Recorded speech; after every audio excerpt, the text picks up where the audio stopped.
What's up, people? I am back for another video. Today we are reviewing Happy Gilmore 2. And the plan this week, I guess really quick, is today I'm doing this video. And sorry if you're hearing some fucking music, some assholes playing fucking music right now. But, I am thinking, so my plan is, I'm going to do this video now. I may do another video tonight or early tomorrow where we'll do the fixing finally on the new Superman movie, because I feel like I could come up with a better idea for what they could have done with that movie. So we'll be doing that. And then I'm thinking, I'm going to try to do that. I might actually just try to get that done tonight, because then maybe if I'm in the mood, maybe tomorrow we'll review the first Naked Gun. Actually, no, before that. I forgot, I still have a revisionist history to do. We're going to do, so I'm going to try to get the the fixing on Superman done today, because then tomorrow, maybe during the day or something, or maybe like the same time as this, I'll do my revisionist history on X3, and then I'm thinking Wednesday or Thursday we're gonna review the original Naked Gun, since the new one's coming out this week. And look out for that. So the next check out the Cowman Reviews channel. Me and Cowman yesterday just reviewed Fantastic Four, so check that out. So if you want to get my thoughts on that, because I'm going to be honest, I'm not going to do a whole video for that here, just because I don't review MCU movies anymore, unless like I have to. Deadpool 3 was like exception, because I don't even look at that as MCU. I look at that as more of a Fox movie. So yeah, so I don't even think I reviewed Guardians 3. So if you want my thoughts on Fantastic Four, they'll be over on the Cowman Reviews channel, which we will also be live Sunday reviewing the new Naked Gun movie. So look out for that. So, but anyways, Happy Gilmore 2. And y'all know, Happy Gilmore is one of my favorite, it's my favorite Adam Sandler movie. I think that's his best movie he's made. I love Waterboy and I love some of his other ones, but Happy Gilmore is his best one. I think it's his best made movie. I kind of, like, Happy goes through like a little bit of a hero's journey, even for like a comedy. I thought it was done well. The fact you had Carl Weathers in it is kind of funny. Just tap it. Like, the first one was just such a perfect movie. So when I heard they were going to do a second one, I was not for it. Mainly just because I didn't think it needed a sequel. He got his grandma's house back. I mean, what else would be the story? And I was hoping that like they only made it because unfortunately Carl Weathers died last year. So I was thinking like maybe they made it so they can have some kind of scene and they did. There's a scene where they're fighting. Shooter and Happy are fighting in a cemetery, and you do see Chubbs' grave. So it was like a little nod to Carl Weathers. So that was nice. But overall, what do I think of the movie? So I've seen it now twice, as I watched it twice the same day, actually, because I watched it by myself, and then my friend Cowman hopped on and decided he wanted to watch it. So I was like, all right, I'll watch it with him again. It's even better a second time. Is it a perfect movie? No. To an extent, can I agree that they maybe relied a little bit too much on cameos? Yeah, but I don't think the cameos personally did not bother me. I thought the cameos made sense. Like, even the announcer guy who was from the first one, he was fucking funny in this. I'm sorry. I was laughing out loud a couple times. And killing Virginia, that's a negative and a positive for me. And the reason I say it's a positive is because I'm not going to lie. Going into this, I was worried he was going to be divorced. They were going to be divorced and separated, and the whole movie was going to be him trying to get her back, which I hate that Hollywood does that now. They always got you have a couple in the movie who are together in the previous one, but for some reason they're broken up because, we got to write them getting back together again. It's like, why?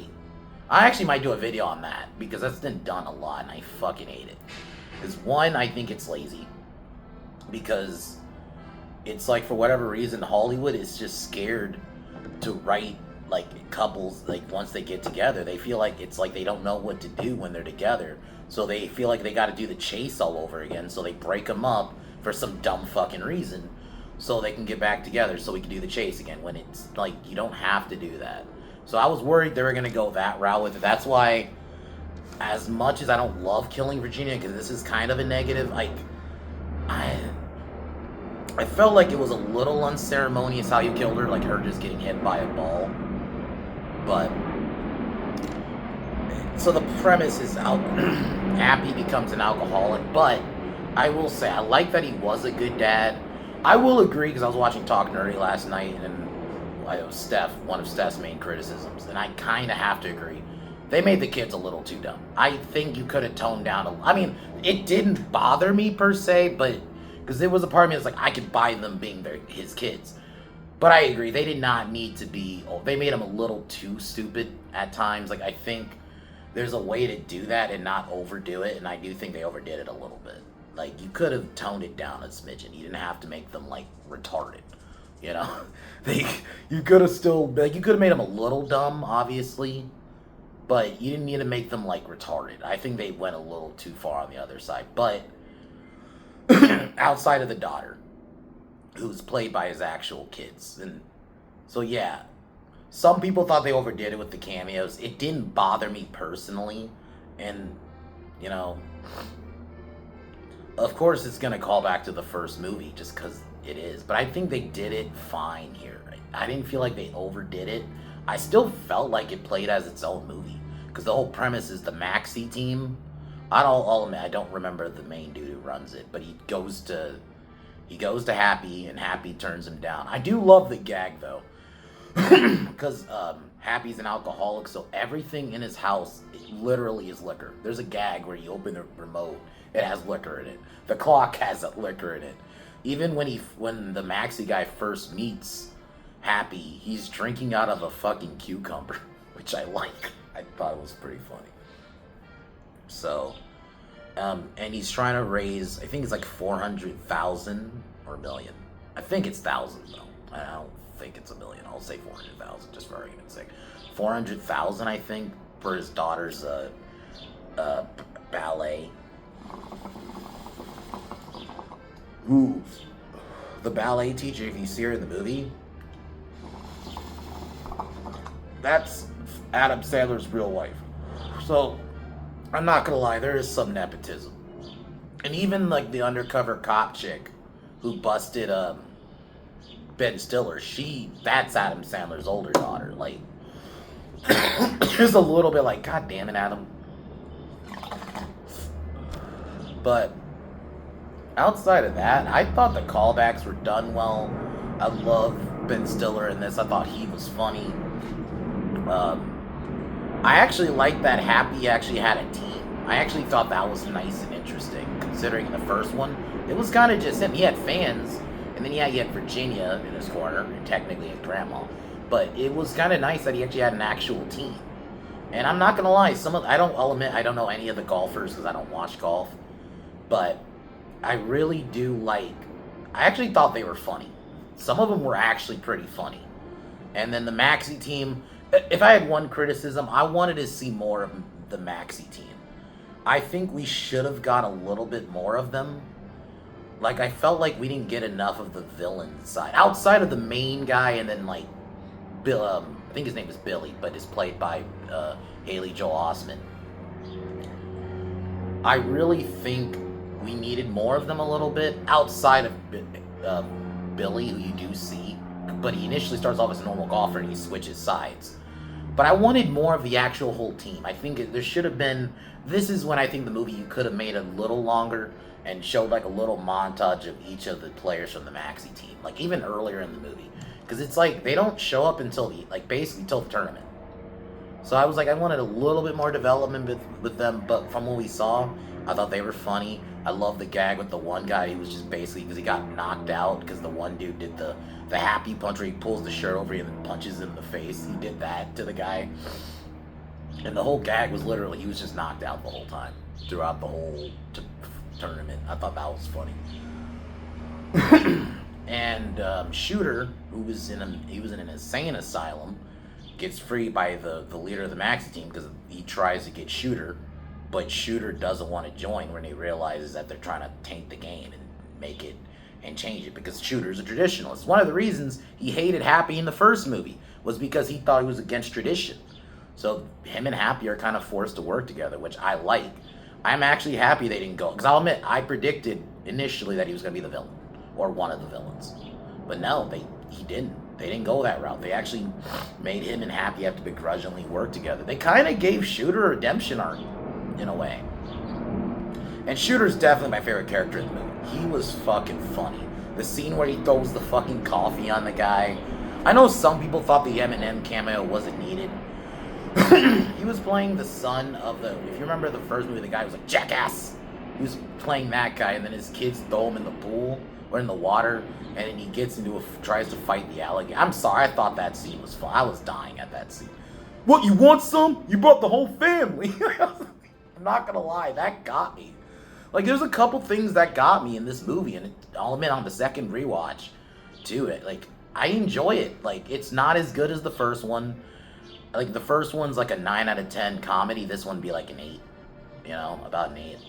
But I'm sorry, I had fun with it. I actually would have liked to have seen this in theaters, so I would have, now that I've seen it twice, I'm like, I actually want to give this shit money.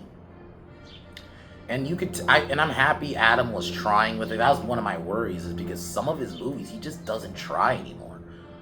You know, so I was worried that we were going to get that Adam Sandler. But no, I thought he tried mostly in the movie. I thought he clearly gave a shit. So, like, 'cause I think he clearly respects Happy Gilmore and that world. So I'm happy he treated it with respect. And I was talking to my friend Mar about this. How the fuck was Happy Gilmore done better than Luke fucking Skywalker? And I even mentioned other characters when I mentioned this to my other friends. He's done better than Indy. He got more respect than Indiana Jones did in the new fucking Indiana Jones movie. That's insane to me. But overall, I thought this was a decent sequel. And yeah, I gotta say, it's good. It's not perfect, obviously. I like it more as a stupid, fun movie. I don't objectively think it's cinema or anything, but I like it, so. But anyway, so that's my thoughts, and I'm gonna go into the obviously the story now, to the big part of the review. But like I mentioned, I'm gonna try for later tonight to do my fixing on Superman, the new one, and then tomorrow we'll try to do the revisionist history on X-Men 3. I'm actually liking this series, where I find these movies where I think are actually shit, but for some reason there's this revisionist history. Because I noticed it with Superman Returns. That's actually the one that started was Jurassic Park 3. Because I was really seeing a lot of revisionist history about that movie. Like, we're acting like that movie's okay. No, it was bad. It's not, obviously it's not the worst Jurassic Park film because Rebirth exists, but it's still a bad movie. People are doing that with Superman Returns. I even see with X3 where I see some people act like, X3 wasn't that bad. And I think because they try to factor in, well, we also had Dark Phoenix. Yeah, Dark Phoenix was bad, but I actually I didn't have any hope of that being good because Apocalypse already was bad. So I'll be talking about that more tomorrow. But anyways, I guess we can get into Happy Gilmore 2.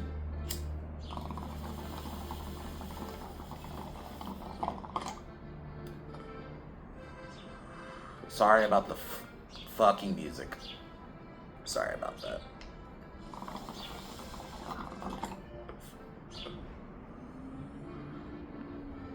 But so the movie starts with basically you see Happy go through his life.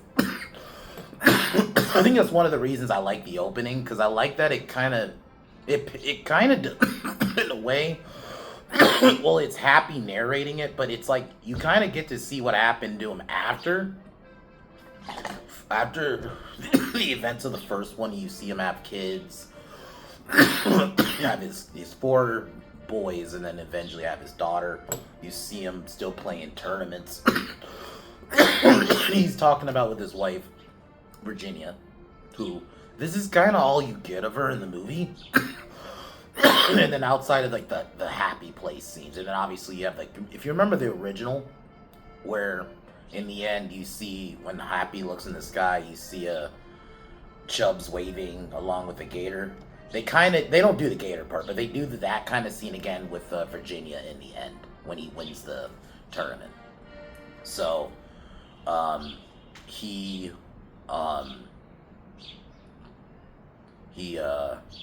goes through it and tells the story, and unfortunately we get to where his wife died because he hits a ball and he miscalculated and hit it, and he hit it too hard, and where it flew, it ended up hitting Virginia in the face.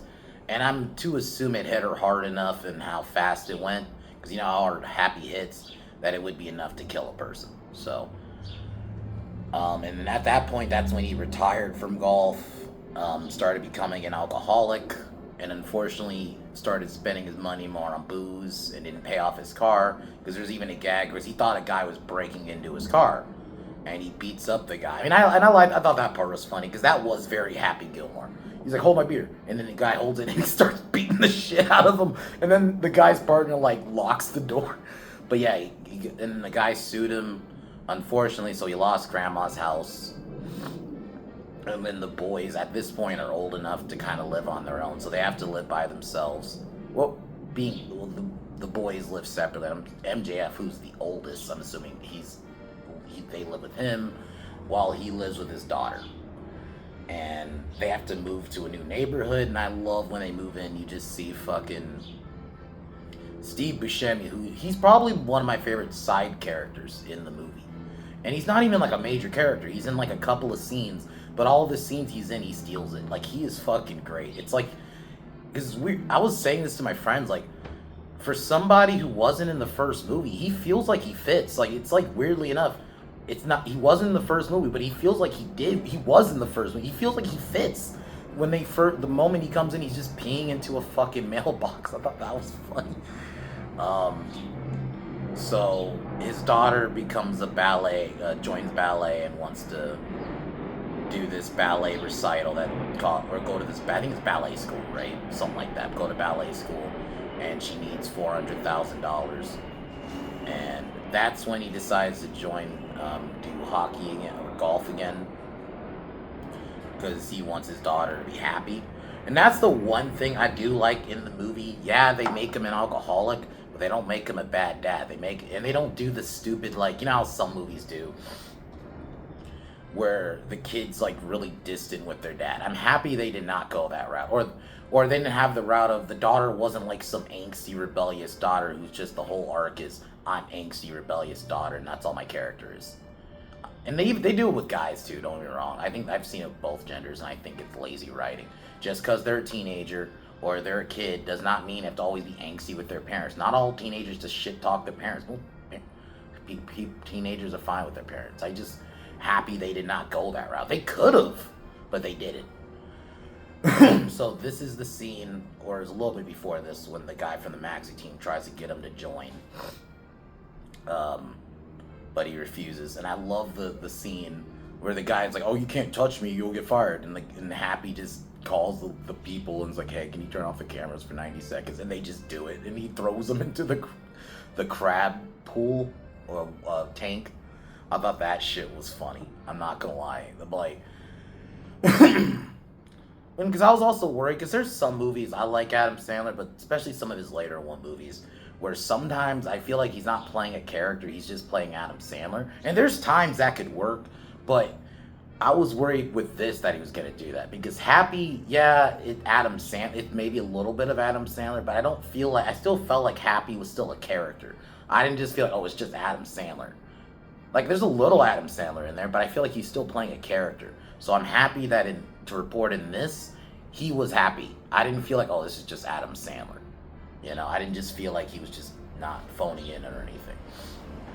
So he joins. This is when we meet Bad Bunny, because his boss, Travis Kelce, who's like a server, fires him, and he decides to take him as his caddy, because they do the tournament the next day. While this is where Shooter gets freed. And and so they do the tryouts, and Happy makes it. I think I did skip a scene because you have a quick little cameo from Margaret. What's her name? Margaret Qualley, I think is her name. Who I've been seeing a lot more of her since I saw her in The Substance. I think that's the only movie I feel like I remember her from that I've seen her in is The Substance. But and even Eric Andre. So and then yeah, there's the gag where because he's so drunk. He ends up crashing a golf cart, which I thought was funny. But then, yeah, so he does the tournament, or the initial, like, opening for the tournament to get part of the team. And he manages to do well. He makes it through, like, the first couple games. Then, yeah, this is where Maxie tries to... I'm just going to call the guy Maxie. That may not be his actual name.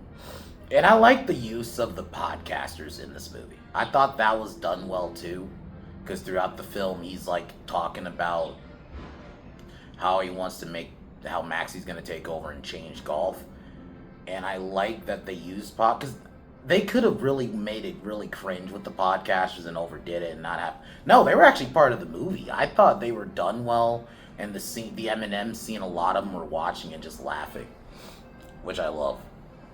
So I thought, I'll admit, I actually liked the use of the podcasters in this movie, or the influencers, whatever you want to call them. Then Happy, because if I remember right, this is the anniversary of his wife's death, and unfortunately Happy at this point is playing really badly because his head's not in it. You know, that's kind of what they were going for. His head's not in it. Unfortunately, he goes to the bathroom and looks at a picture of Virginia, and I love how he opens the top of his phone and has liquor, and it's like, what? I'm like, bruh, that would destroy your phone. I don't know how that's possible, but okay. And he basically plays really badly, and, you know, he's really drunk, clearly. There's even a part where he opens one of his clubs in the bottom of it and has fucking liquor. I love it. I love that gag. I thought they didn't overdo it. They did that gag a lot, but they did it. They may have done it a lot, but I didn't feel like they overdid it either. Like, they didn't, like, beat that gag to death. Like, they did it a couple times, but it was a right amount of times where it wasn't too much. And it wasn't every 5 minutes either. They would at least spread out that gag throughout the movie. It wasn't just, like, every 5 minutes, like some current comedies do, where they just over fucking do a joke. That may be funny once, but then they gotta overdo it over and over again.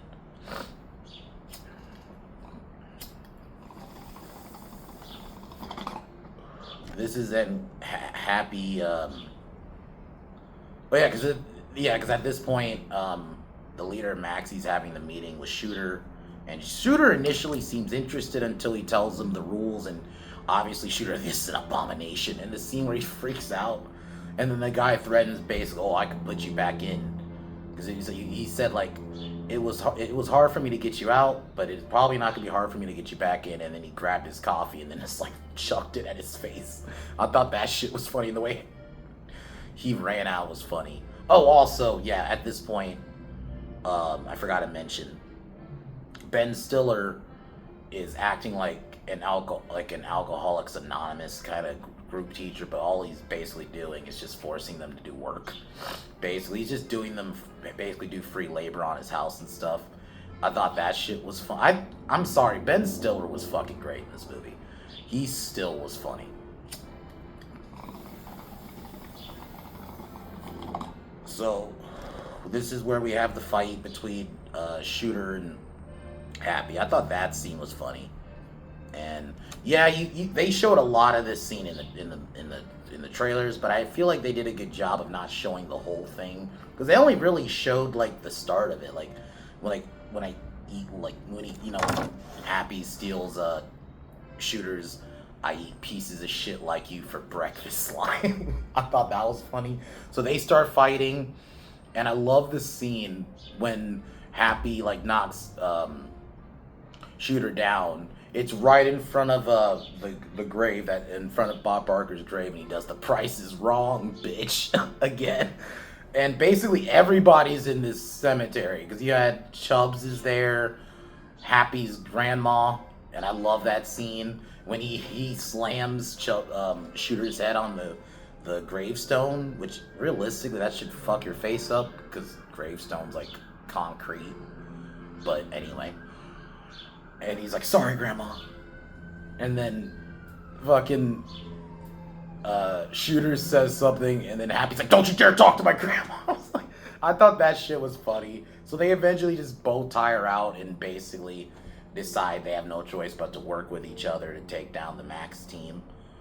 And we find out that Happy was actually able to get in on the team, because at this point, this is when Billy, who was like one of the players you were seeing earlier in the movie, turns on the normal PGA, on normal golf, to decide to join the Maxi team. So because he won it, and he came in at number 5, but because he quit, Happy was able to then take his spot, and now he's gonna be part of the team that takes down the Maxi team for the final game of the tournament of the game of the shit of the movie. And I did love this gag when when Shooter puts on like Happy's clothes, and Happy's like, you look like my dad. And then Shooter shoots shits on the Bruins, and that's when the entire family's like, what the fuck? And they're all just start yelling. It was fucking great. I think that's like definitely one of my favorite gags with the kids. The entire movie was that scene. I thought it was all, because they all like start yelling, including Happy. It was fucking great. That was pretty funny. But then yeah, so this is when he joins the team. Shooter gives a speech to the golfers, and I thought it was kind of cool to see Happy have a team. I don't know why, but it was kind of cool to see he was part of a team of golfers. It wasn't just like him doing it himself this time around, which I like. So this is where we meet Chubbs' son, because Happy is trying to get he feels like he needs to start getting good at the game again. There's a little scene though, like in the beginning, where he initially, before he signs up, he does like a little training montage, which I really love. I love that little training montage he does in the beginning of the movie. And the actor who plays Chubbs' son, I recognize him from Breaking Bad. He's the big black dude that was with Bill Burr. The GIF, probably one of the more famous GIFs from that show, where it's him just like laying on a pile of money. It's that guy. He was fine. I felt like I wanted it different. I felt like it needed to be like a really big name actor to be Chubbs' son. Or because Chubbs was such a big part of the first one, I was really kind of hoping they would have got like a bigger name actor. I was throwing out Terry Crews. Terry Crews would have been a great Chubbs' son. I would have bought it too. But whatever. The guy was fine. And then I thought the gag with breaking his hand, kind of like what they did with the first one, was done well. So Chubbs Jr., I think is his name. I'm just gonna call him that. Even if that's not his name, I'm just gonna call him that. Chubbs Jr. agrees to help him. So he helps not just helps Happy, he helps like the entire team. And you get the team kind of training for the tournament. That's the one thing too I like about this movie. It's paced well. Kind of like the first one. It's paced very well. And while it is a comedy, it still plays like a movie. Because there's some comedies where there's times I don't mind the movies just being a giant bunch of different sketches, but it's a movie. I don't mind that sometimes. Like parody movies should be like that a little bit. Like Scary Movie. I love the first Scary Movie, but even that one, let's be honest, it's kind of a bunch of gags put into a movie. But it's done well. But a comedy like this, I do want a little bit of a plot. Yeah, it's a comedy, but it shouldn't just be a series of gags. Like, you could have your gag, but still have it be part of a cohesive plot and story. I'll admit this movie isn't uber cohesive, but I thought this movie was paced well. It still played like a movie, not just it's a series of gags, but it's just a movie. You know? Like, it's like movie in name only kind of thing. So I think then it's the tournament. Like, I could be missing a sequence in the movie, but I'm pretty sure there is that's it. Like, because yeah, then we get to the tournament, and I thought the tournament part was great. So, and yeah, you get a Guy Fieri cameo. Because that's when like the Maxi team talks shit about Happy's team. Then Happy's team comes out and they're basically about to all fight. And then yeah, Guy Fieri fucking shows up. It's fucking like what? And then they play. The first guy gets disqualified, and I think the other one gets hurt, gets injured. And so they lose the first 2 games. But the other guy gets DQ'd because he punches the guy because he talks shit to him, the member of the Maxi team. And that's the gag where that guy's just knocked out the whole time. I love it. And when Happy's about to play, you get the Eminem cameo, who he plays the son of the character. He's like, Jackass! He's that guy. Son of that guy. And I thought he did a good job. And I thought the Eminem thing was done fine because it didn't go on too long. Because he's like, oh, you can't touch me. And then his kids get there and they basically dump him in the water. And then he starts talking shit to the alligators before he basically gets eaten. And all the fucking... the podcaster... Post Malone, surprisingly, was fucking funny. I'm not gonna lie. Post Malone was actually funny as fuck in this movie. Because he was the co-announcer with the... If you remember, the guy... he was the announcer in the first movie. And I gotta get... This dude's old as fuck, but he still has his voice. Like, he still has that announcer voice. I'm like, goddamn. I'm like, he probably did not smoke cigs then. Because unfortunately, a lot of reasons why a lot of older singers and people who have like a great voice at one point, their voice is gone a lot of the time. It's because they smoke cigarettes. A lot of them smoke cigarettes. Like, especially if you smoke cigarettes for super long, yeah, you're gonna lose your voice a little bit. So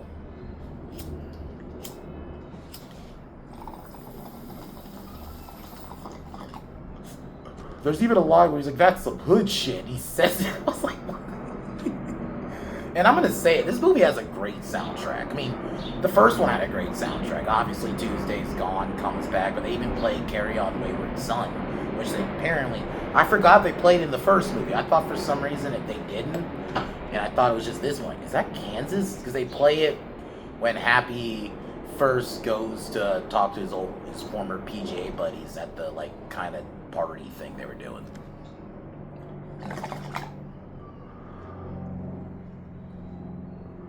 Oh, at this point, I think, Bad Bunny's character becomes a golfer. I thought Bad Bunny was pretty funny throughout the movie, because he even has his own, like, happy place scene where he basically, it's Travis Kelce tied up, and he's about to be, and he, like, smears honey on him, and then a bear shows up so he can eat him. It's like, holy shit. Like, god damn, that's dark. But yeah. So, like, and I thought the references were done well. I thought, like, I felt like they did not overdo it. Maybe to some people it did. It could just be different. People are different. I didn't feel like that. I didn't feel like the cameos were overdone personally. I thought Eminem's cameo was the right amount. He talked a little shit to Happy, and then his kids throw him in the pool. In the water, not the pool, but in the water. And then he talks shit to the Gators, and then he dies. They didn't drag it out. It's not like they had Eminem then reappear. Let's say they didn't have him get thrown in the water, but maybe he gets thrown in the water, but he doesn't die. He gets out. They could have just had him come back and kept doing the thing, and I would have dragged it out. So they did it quick. It was a one-off little gag, and they moved on from it. I thought it was the right amount. And then the cameos that were there from the previous movie made sense. Like the interview guy from the first one, it seems like he still works for the PGA, so of course he's gonna still be there. Same thing with the announcer guy. It's like it seems like he works there. So like the cameos to me that happen make sense as part of the movie. You know? So the guy who's about to play Becky Lynch's character ends up getting hurt. So so they sub in Shooter, and Shooter manages, because they have to put it in, and she fails to put it in, and he manages to put it in. And I love the gag where Happy's trying to motivate Shooter. He's like, you were one of the best 90s players besides me and Tiger. I thought that shit was funny. But yeah, so he manages to get points for their team. And I think it's tied at this point. We get to the final tiebreaker. And it's Happy against Billy. And Happy like manages, because they make it seem, oh, Happy, like he hits it in the bunker, but he manages to get out of the bunker onto the thing. And I guess because the setup, it's much more fancy and it spins around and shit. I'll admit, I didn't need that. I thought that was a little too much. I get it where they were going. They wanted Happy to get it while he's on this thing and it was spinning full speed. Realistically, they would have all fallen. And I think that was a little too much. That's when I'm like, I get you're a sequel, but you don't, not everything needs to always be bigger. There's time and place for, I get the idea in theory, right? A sequel should be a bit bigger in scope. I don't disagree with that, but I also feel like there are times it's not necessary. And I think here, it's like, this is Happy Gilmore 2. This isn't like Jurassic Park 2, where we're going to have more dinosaurs, or Jaws 2, we're going to have more deaths, or a slasher sequel where we're going to have more kills and the killer's going to get more violent. That's when you up the ante. But Happy Gilmore, I just think it should be just a comedy sequel in general should just be more gags. You don't necessarily need to have bigger gags. Or the spinning, I just thought that was a little too much. The spinning course, that was a little like, we didn't need that. That was a little bit like, it felt like we just want to have a cool trick shot for Happy to make. So he nearly, like, the ball looks like it's not going to go in, but then because Bad Bunny passes out and he falls off the thing, it changes the weight of it, and the ball ends up going in. So Happy's team wins, and the deal was, before, I forgot to mention, the main Maxi dude agrees that if Happy loses, he has to join his team. But if he loses, he has to pay basically his daughter's tuition for ballet school and give Bad Bunny money to open his restaurant, like an Italian restaurant. So he does all that, and he wins. And him and his kids have a nice little family moment after the victory. Oh, at this point too, Ben Stiller gets busted and he tries to steal Happy's coin, like his grandmother came to him. And you have like the similar gag, kind of like in the first one, where when Shooter stole his jack and everybody's chasing him and like after him, you have that slow-mo, him running away, and then they got everybody coming after him. So they managed to get his coin back. He talks with the lady who, clearly the cop lady, that's his daughter. By the way, that's his daughter.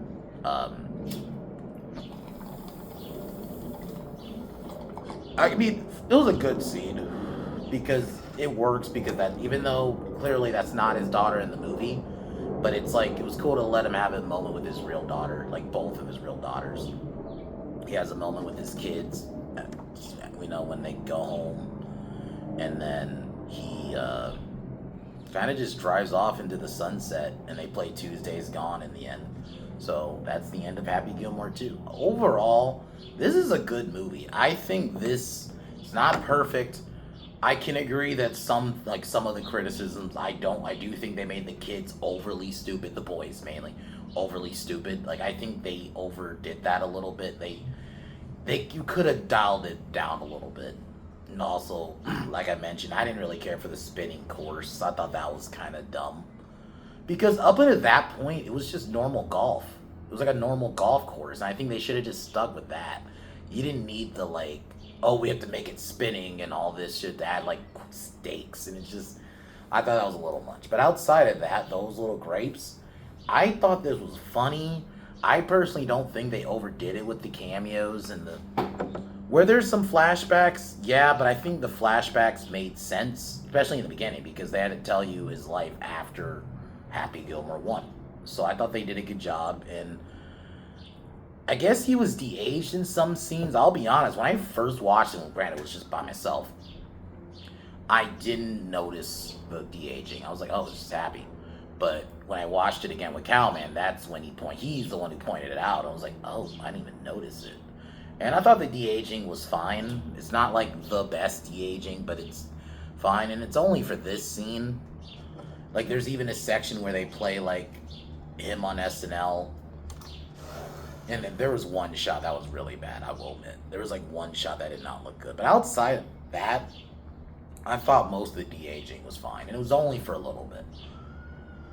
But I thought the flashbacks were fine. And I liked the moment. I should have mentioned this in the end of the review, but when Happy won, he sees his wife in the sky, kind of like how he saw Chubbs in the first one. I thought that was a nice little moment, you know. So it's I do like that the Virginia, even though she's dead, still feels like she's part of the movie.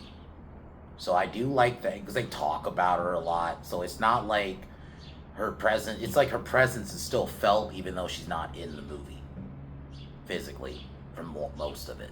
So I even like the scene where I think he was dreaming and in his happy place, and that's when she actually appears, because he has his original, if you remember the first one, where it's like her in a sexy outfit holding beer, and she basically forgives him for what happened, you know, and basically tells him this is the scene that kind of propels him to get back into doing golf, because initially he didn't want to do it, but then that scene, because it's like it was almost like it's like his inner self telling you can go do it now, it's fine, like she forgave him.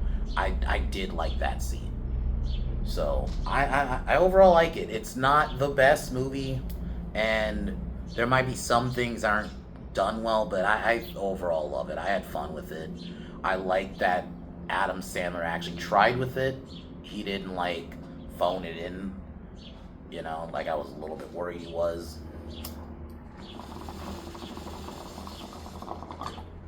But overall, like I said, 8 out of 10. Subjectively, if I'm going to be objective, it probably would be like more like a 7. But I overall like it. But yeah, I pretty much love this movie. I had fun with it. It's not as good as the first, but I think they did a decent sequel. I love what they did with Happy, specifically, and how he treated his family. Yeah, he was an alcoholic, but they could have went the route of, oh, he's an alcoholic, so he's shitty, so he's a shitty dad, and they have him be shitty to his kids. They didn't go that route. They didn't go the angsty daughter route either, or any of the kids. They could have made them like all angsty or whatever, and have them like be bitter at their dad. I'm happy they didn't go that route. It was just a nice feel-good movie. I think that's why I like it too, because I'll admit it was a nice feel-good movie. So, I will admit, July is kind of made up, because I'll admit, this month, up until Happy Gilmore 2 and then Fantastic Four a little bit, this month was shit, dude. It was all shit. Jurassic World Rebirth, Superman, I Know What You Did Last Summer. I was okay with it until that ending, man. So now I Know What You Did Last Summer is shit movie because of it. So I'm happy that we got two decent movies out of this month at least, and I'm happy this one delivered, because I really was gonna be sad at this one if it sucked, because I really love the first one, and I could still agree that this sequel isn't necessary, but I even if it isn't necessary, I still like it. So I definitely watch it again. I watched 1 and 2 back to back. So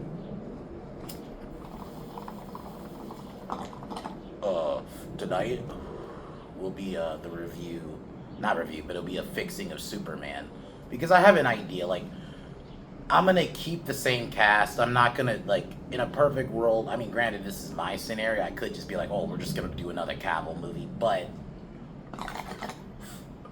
we'll keep David Cornsweet in the cast we have now. But I am gonna tweak the hell out of that story, so I'll be doing that later tonight. I'll try to. I'm gonna do that tonight, and then so tomorrow we can just do the revisionist history, and then try hopefully Wednesday to get to a Naked Gun. I want to do that definitely before I see the new one. So other than that, guys, subscribe to Pin Down Podcast. Check out our Hulk Hogan stream we just did. R.I.P. Hulk Hogan. We didn't stream Saturday. That's partially why, because there's going to be a lot of Hogan talk anyway, since we just did the Hogan stream. But we should be live.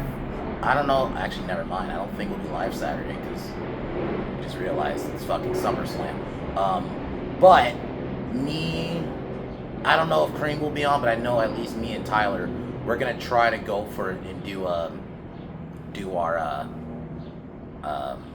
top 10 SummerSlam matches. I think we're just gonna do that instead of doing the predictions. So look out for that. So at least we'll try to have a video out if we don't do a stream.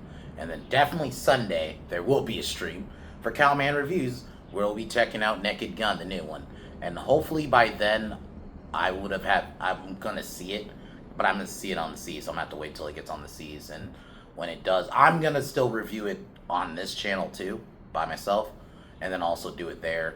It just depends on which one I do first. It also depends on when I see it. Like if I see the new Naked Gun by if it's up by Thursday or Friday. Like if it's up by Thursday, I could try to do it Thursday night or Friday afternoon. But if not, then if it's up on Friday, then I'll probably just review it maybe Saturday.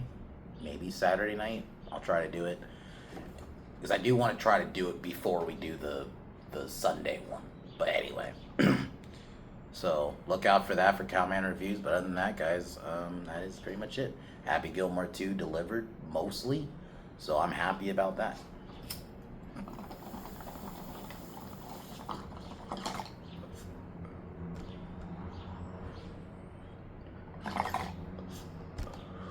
Alright, guys. I'll talk to y'all later.